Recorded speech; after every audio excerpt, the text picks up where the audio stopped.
Hello friends, last lecture में हमने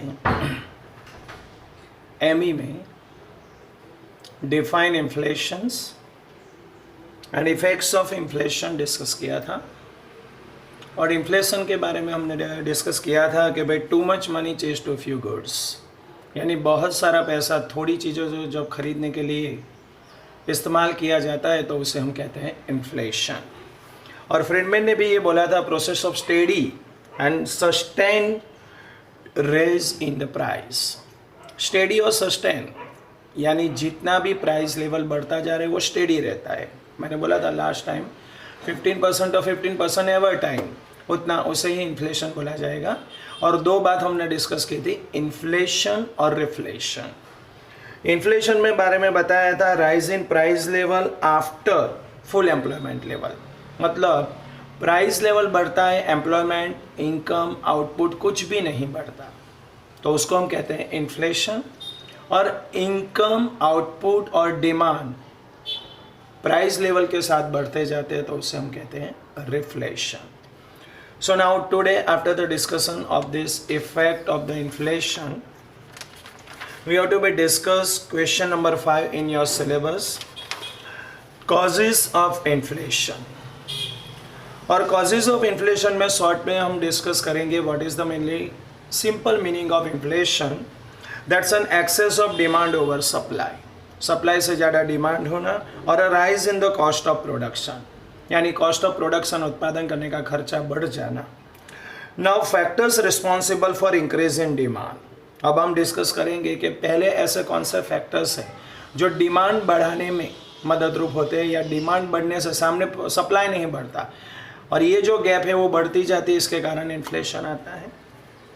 सो when there is a continuous increase in demand for goods and service, goods और service की demand continuously बढ़ती जाए without corresponding increase in supply, मैंने पहले भी बोला कि सप्लाई बढ़ाए बिना, so it creates shortage of goods and service, that is the mainly scarcity, shortage of the goods and service।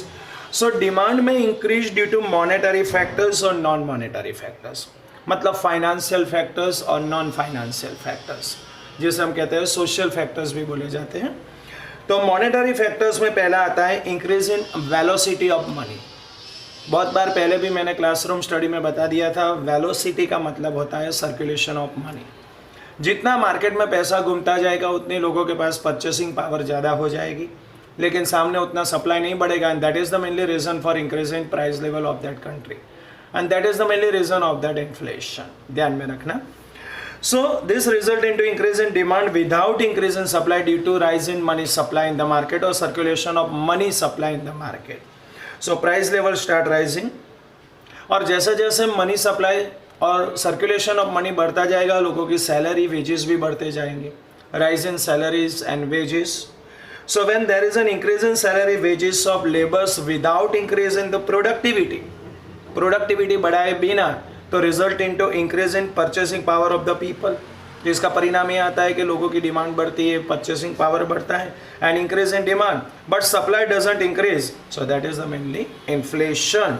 So increase in wages also result into increasing cost of production, क्योंकि आप wages बढ़ाओगे तो labour के wages बढ़ाने पड़ेंगे, land का rent बढ़ाना पड़ेगा, capital का इंटरेस्ट बढ़ाना पड़ेगा आपका, मतलब कॉस्ट ऑफ प्रोडक्शन बढ़ जाएगी। वॉर एक्सपेंडिचर, कोई क्राइसिस आता है कंट्री में, एपिडेमिक आता है या वॉर होता है तो गवर्नमेंट को खर्चा ज़्यादा करना पड़ता है। गवर्नमेंट का खर्चा अकॉर्डिंग टू बजट देखा जाए तो गवर्नमेंट का खर्चा पब्लिक की इनकम हो गई। So during the war and post-war period, government has to spend crores of rupees recovery लाने के लिए for the defense and reconstruction of that country. So this result into increase in money supply. इसके कारण money supply बढ़ता है and demand for goods without any corresponding increase in supply of that country. So this result into inflation. So increase in administrative expenditure of government.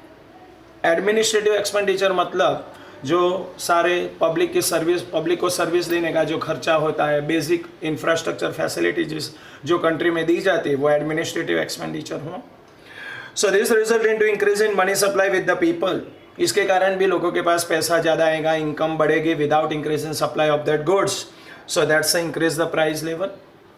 Developmental expenditure of the government, that means capital expenditure, bridge बनाना, नए नए canals, dams बनाना, development, express highway बनाना. So government spending crores of rupees for economic development during that planning period. So due to long gestations period, gestations matlab that's a developmental period of several project, money income of the people increasing suddenly after investment, that leads to increase in demand. क्योंकि उसमें काम करने वालों की income बढ़ेगी, money supply बढ़ेगा. So but supply doesn't increase during that gestations period. तो ये पीरियड के दौरान सप्लाई नहीं बढ़ सकता, ध्यान में रखना. तो this result into inflation. Deficit financing, खाद पुरौनी जिसे हम कहते हैं, डेफिसिट फाइनेंसिंग मतलब एक्सपेंडिचर ओवर इनकम. इनकम की कंपैरिजन में खर्चा ज़्यादा हो जाता है, तो वो गैप पूरी करने के लिए गवर्नमेंट नई करेंसी प्रिंट करती है, तो उसे हम कहते हैं deficit financing. So this result into increase in money supply. इसके कारण भी लोगों के पास पैसा ज़्यादा आएगा, मार्केट में इजीली लोन अवेलेबल होगी. So that's inflation in the economy, जो अभी करंटली कोविड-19 में चल रहा है, ये ध्यान में रखना. अभी गवर्नमेंट ने डिक्लेयर किया है कि 20 लाख करोड़ का वो रिलीफ मेजर लेने जा रही है, सबको पैसे देने जा रही है, लोन देने जा रही है, इंडस्ट्रियलिस्ट को, एमएसएमई को. तो एक तरह से ये भी एक डेफिसिट फाइनेंसिंग है और एक तरह से ये भी एक रिलीफ मेजर है. विदाउट इंक्रीज इन सप्लाई लोगों के पास पैसा ज़्यादा आएगा और इसके कारण धीरे धीरे डिमांड बढ़ेगी. गवर्नमेंट का मेन एम अभी ये है कि डिमांड बढ़ाना, ये ध्यान में रखना. तो इसके कारण लॉन्ग टर्म में नुकसान हो सकता है कि इन्फ्लेशन भी आ जाए थोड़ा सा. So increase in money supply and bank credit, जो मैंने अभी बताया. This increase in demand for goods and service and leads to inflation, क्योंकि बैंक जितनी इजी टर्म्स एंड कंडीशन पे लोन प्रोवाइड करेगी, रेट ऑफ इंटरेस्ट कम करके, तो उतने लोगों के पास पैसा ज़्यादा आएगा और डिमांड बढ़ेगी. लेकिन सप्लाई नहीं बढ़ेगा, तो ये गैप बढ़ने के कारण इन्फ्लेशन आ सकता है.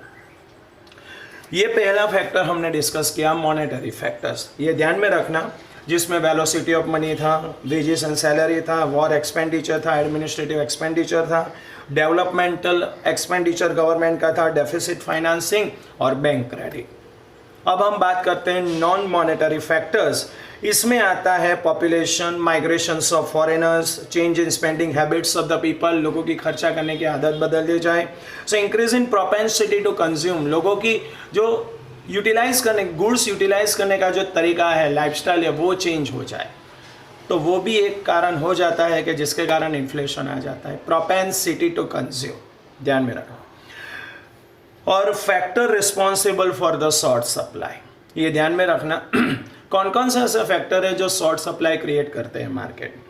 तो उसमें पहला आता है नेचुरल कैलामिटीज, कुदरती जो भी आपत्तियाँ आती है उसके कारण भी इन्फ्लेशन आने के चांसेस, शॉर्ट सप्लाई हो सकता है.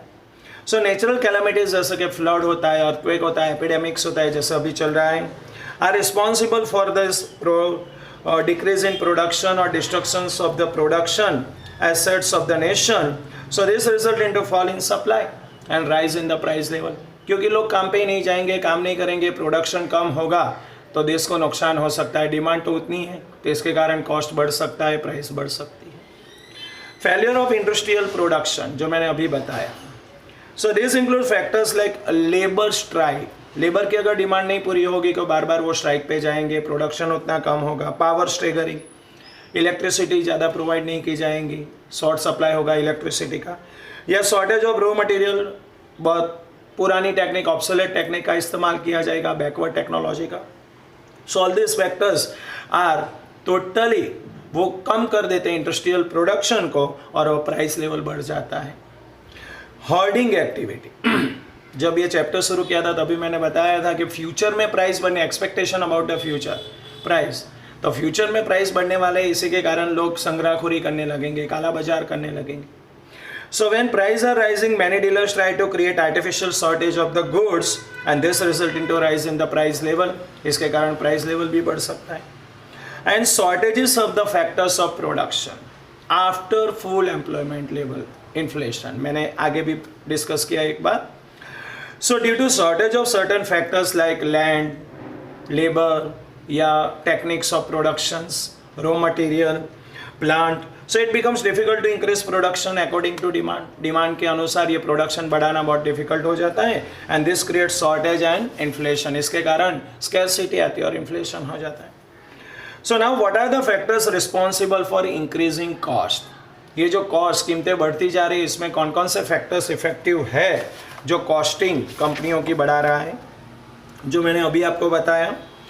पहले इसका मेन रीज़न आता है increase in wages salaries of employ, increase in price level of raw material and tool, अगर हम ज़्यादा मॉडर्न टेक्नोलॉजी मशीनरी बाहर से मंगाएंगे इंपोर्ट करेंगे तो उसका भी खर्चा बढ़ जाएगा, और फ्यूल मटेरियल वो सब का खर्चा, इंक्रीज इन लैंड का रेंट देना पड़ेगा, बिल्डिंग का रेंट देना पड़ेगा उसका खर्चा, increasing rate of interest on loans, loan अगर महंगी हो जाती है तो वो भी खर्चा, increase in profit margin of employer, चलो मान लो कि कोई एंटरप्रेन्योर बिजनेसमैन अपनी रेपुटेशन या गुडविल का फ़ायदा उठाना चाहता है तो प्रॉफिट मार्जिन बढ़ा देता है, उसकी जो भी गुड्स होती है उसकी कीमतें बढ़ा देता है, तो वो भी महंगाई बढ़ाने में एक कारण माना गया है।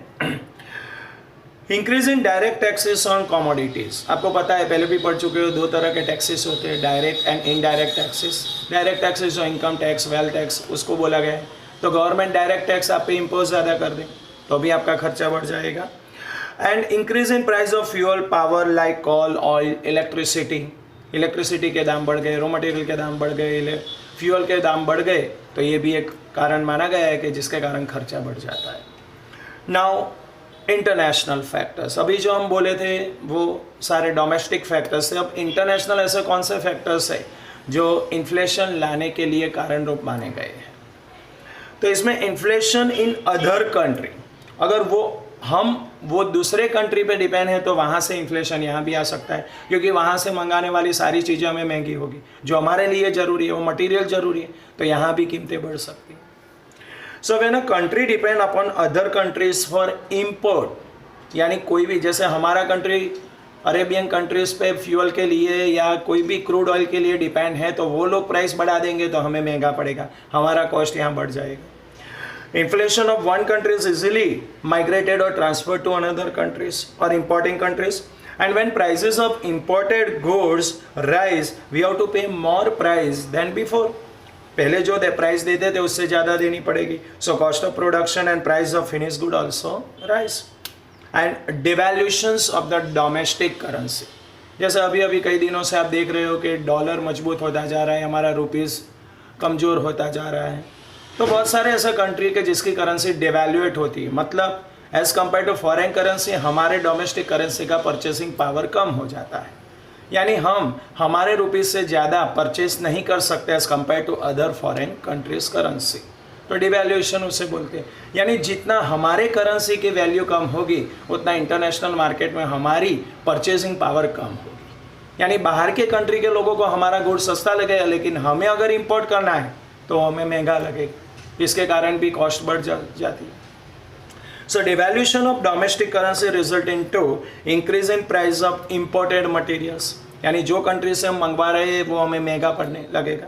So cost of production and price of finish good या रॉ मटेरियल या सेमी फिनिश जो भी हम मंगवाते उसकी प्राइस बढ़ जाएगी, टेक्नोलॉजी महंगी पड़ेगी, so that price will also increase and this result into inflation. तो आज हमने ये पूरा कॉजेज ऑफ इन्फ्लेशन डिस्कस किया। इसमें पहले हमने डिस्कस किया मॉनेटरी फैक्टर्स, बाद में डिस्कस किया non monetary factors and factors responsible for the short supply, जिसमें हमने natural calamities, factors of production की बात की, shortages of the factors of production, failure of industrial production, hoarding, black marketing activities की बात की, and factor responsible of increase in cost, इसमें हमने डिस्कस किया जो आगे बोल चुके थे मॉनेटरी फैक्टर्स में सैलरीज बढ़ जाना, कॉस्टिंग बढ़ जाना, मार्जिन प्रॉफिट मार्जिन बढ़ जाना, गवर्नमेंट द्वारा टैक्स ज़्यादा डालना, ये सारे रीज़न फैक्टर्स माने गए जो कॉस्ट हमारी बढ़ा देता है। और लास्ट में हमने डिस्कस किया इंटरनेशनल फैक्टर्स, जिसमें दो ही फैक्टर्स आते, एक तो डिवैल्यूएशंस और दूसरा है inflation from other countries. I hope so आपको अच्छी तरह से ये क्वेश्चन समझ में आया। That's a very basic question. बाद में हम डायग्रामेटिक प्रेजेंटेशन वाला लाइव लेक्चर शुरू करने की सोच में लगे हैं, तो वो डायग्रामेटिक प्रेजेंटेशन आपको समझ में आ जाए वो हम नेक्स्ट लेक्चर से आपको बताएंगे कि कब हमें आपको ज्वाइन करना है, लाइव लेक्चर्स उसको आपको अटेंड करने पड़ेंगे सेम टाइम। लेकिन ये क्वेश्चन हम आशा रखते हैं कि आपके समझ में आ गया होगा। थैंक्स।